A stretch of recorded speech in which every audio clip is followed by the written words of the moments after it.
this during your time at Iowa? I mean, it's just such a unique situation. I know, and I think that kind of speaks to just like the college landscape of football now in general. A lot of the SCS teams are either bringing guys up like from D2 and stuff, or they're leaving to go to like a Power 5. So, there's a lot of personnel changes, I think, in FCS now more than ever. So, yeah, it is challenging. I don't think we've ever had a team where it's like they have like 4 starters that we know are going to play or something like.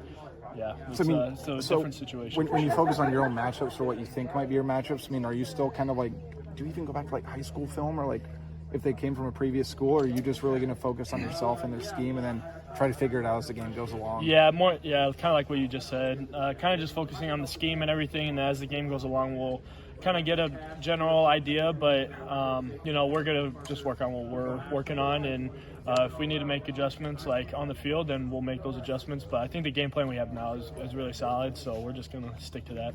Aaron, you're one of the few guys on defense that is a returning regular starter. Mm-hmm. What has that been like with kind of a defensive unit? There's so many guys, either first-time starters or just moving into bigger roles. Yeah, I'm really excited for this group, this unit this year. We have a lot of guys that, like you said, haven't started or haven't had quite as much playing time in past years or last year. But I think with that comes guys that are really hungry and ready to step into their role. So I'm really excited to see that on Saturday too. Just guys like making big splash plays that, if Castro was making a big hit last year, seeing Cohen come down and lay a big hit on somebody. I'm really excited for new guys stepping into that role who maybe haven't in the past. I'm really excited for it. With Bryce and Jonah, it seems like they're going to be playing, important roles on the D-line. How have you kind of seen them fit in? Yeah, I mean, I think they fit in really well to our scheme. I think they come out with a really good attitude every day in practice. Definitely trying to grow every day. There's never a day where I'm like, man, they don't want to be here. They're not bringing it. I think they have a lot of energy and they're intentional about their work and stuff. So, I think they'll be major contributors this year, and I'm excited for them. Speaking of other new guys, obviously a different position, but linebackers, Carson and Jaden. What have you seen from them so far?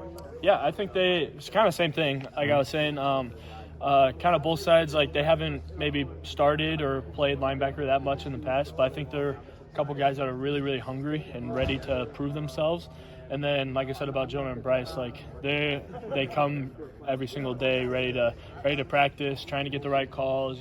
Tell their gears are turning, trying to get us in the right spot and everything. So, I think they're going to be flying around on Saturday. Mm-hmm. And then I know Kirk's, this is a little bit in the future, but Kirk has a chance for the Big Ten all-time wins record. Mm-hmm. Kind of what was your first impression of him when you were recruited? Yeah, I mean,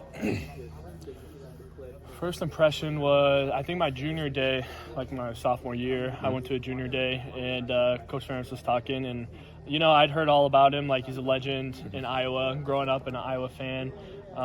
So I kind of had these really high expectations, and then he goes out and he's just calm, collected, and wise in what he says. And I think that's been true throughout my entire career. I think he's just been a really solid rock for all of us to kind of rely on. Good or bad, he's going to be steady, and we're going to go to work and get better every day. What's any moments for him that stick out to you? Yeah, I think one that I think of a lot, my freshman year when we won the bowl game, the Music City Bowl against Kentucky in Nashville, just after that game, the emotions that he had, with us, you could tell that he, really cared about us, individually as people too. It's not just a transactional type relationship. He does, really care about us and our team and, our program success. Something that he takes a lot of pride in. And after the game, seeing him get emotional with us and stuff, and us getting excited with him was really special.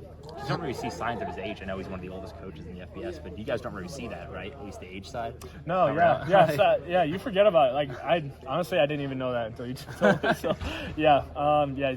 he's very wise. So, and sometimes, and his memory is insane. He'll reference in 2006 we beat Michigan State by 7 points in overtime, or something crazy like that. And he's I'm how the heck do you remember that? But he just has an infinite memory of football games and experience. So it's kind of cool to hear him talk about games in the past too. Mm-hmm. So it's pretty cool. How do you feel personally? This is your last season. What are your emotions kind of like? Yeah, I mean, it's kind of nuts. I was thinking about that kind of going into camp, like even spring ball, like this is my last spring, this is my last camp, last time in the hotel with the guys. It's kind of, I mean, it's surreal for sure. When you first get here, they say like, it goes by quick, but it actually does. when you're in your last year, you're like, holy crap, I feel like I was just a freshman not that long ago, but 4 years have gone by. Yeah. Defensive